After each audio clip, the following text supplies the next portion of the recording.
যুক্তরাজ্যের বর্তমান প্রধানমন্ত্রী ঋষি সুনাক দেশের ইমিগ্রেশন পরিস্থিতি নিয়ন্ত্রণে নিয়ে আসতে ও এসাইলাম আবেদনের ব্যাকলগ ক্লিয়ার করতে চাপ দিয়েছেন হোম অফিসকে।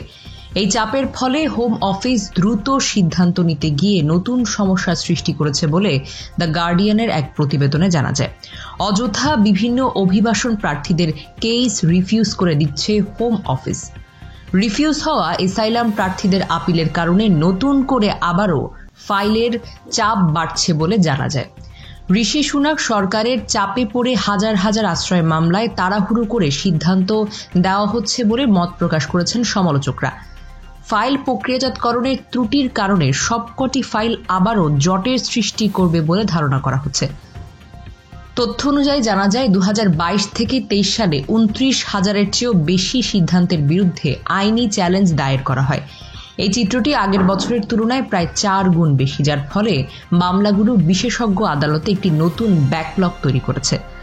হোম অফিসের এক কর্মকর্তা জানান, ঋষি সুনাক 2023 সালের শেষের দিকে 90,000-এর চেয়েও বেশি আশ্রয় আবেদনের ব্যাকলগ সাফ করার প্রতিশ্রুতি দিয়েছিলেন। প্রধানমন্ত্রীর প্রতিশ্রুতি পূরণের চাপে প্রচুর অ্যাসাইলাম আবেদন ঠিকমতো নিরীক্ষার আগেই প্রত্যাখ্যান করা হচ্ছে, যা পরবর্তী নতুন চাপ সৃষ্টি করবে।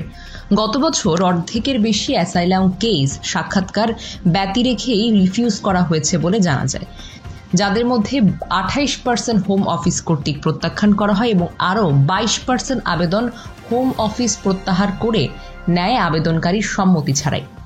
খারিজ হয়ে যাওয়া আশ্রয় আবেদনের বিরুদ্ধে লড়াই করে একজন ইরানি প্রতিবন্ধী আশ্রয় প্রার্থীর কোনো সাক্ষাৎকার না নিয়েই তার অ্যাসাইলাম আবেদন প্রত্যাখ্যান করা হয় বলে জানা যায়। লেবার পার্টি জানিয়েছে, সাধারণ নির্বাচন জয়ী হলে তারা সকল অ্যাসাইলাম আবেদন যথাযথ প্রক্রিয়ায় পরীক্ষা নিরীক্ষা করবে। কেস ফাইল দ্রুত সমাধানের জন্য 1,000-এরও বেশি কেস ওয়ার্কার হোম অফিসে নিয়োগ দেবে লেবার পার্টি।